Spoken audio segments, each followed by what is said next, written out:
Da se vratimo samo na te tvoje sposobnosti, jel to imaš i dalje, jel ti sine nekad kad pričaš? Nažalost imam. Koliko često, kako to izgleda, jel dođe samo od zavisnosti, sebe? Ne, zavisnosti i od energije drugih ljudi i tako. Konstantno nekakve vizije, nešto se javlja i to sve nekom kažem, nekom ne kažem. Jel ti to smeta, jel gledaš na to kao pozitivno ili kao negativno? Ili? Pa počinje da mi smeta. Šta je napisano, ja u sudbinu verujem. Ali jednostavno povremeno sam nateran, gurnut da nekom nešto mora da kažem.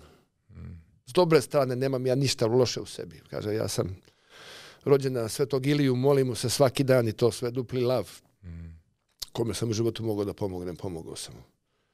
Ali jednostavno povremeno mi se dešavaju stvari da